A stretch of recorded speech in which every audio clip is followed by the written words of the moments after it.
नमस्ते. आपण समाजसुधारकांची सिरीज सुरू केलेली आहे. त्यातल्या आज 8व्या समाजसुधारकाची ओळख करून घेणार आहोत. पंडिता रमाबाई. 1858 चा जन्म आहे. 1922 ला त्यांचा मृत्यू झालेला आपल्याला पाहता येतोय.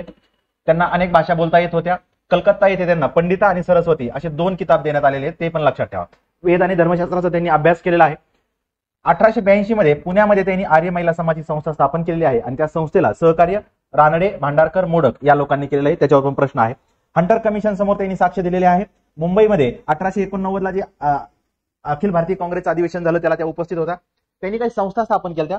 विद्वांसाठी शारदा सदन, ख्रिश्चन धर्म प्रसार करण्यासाठी केडगावला मुक्ती सदन, अंध व्यक्तींसाठी बातमी सदन, अनाथांसाठी सदानंद सदन, वृद्धांसाठी प्रीती सदन आणि निराश्रित विद्वांसाठी कृपा सदन या त्या महत्वाच्या संस्था आहेत. त्याच्यावर हमखास प्रश्न असतो. 1857 ला त्यांनी द हायकास्ट हिंदू वुमन हे पुस्तक लिहिलेलं आपल्याला पाहता येतं.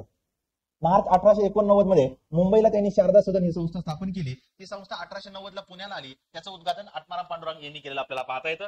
त्यातल्या पहिल्या विद्यार्थ्यांनी आनंदीबाई कर्वे आहेत. त्याच्यानंतर सुधारक या वृत्तपत्राने शारदा सदनला आर्थिक मदत करावं असं आवाहन केलेलं आपल्याला पाहता येतं.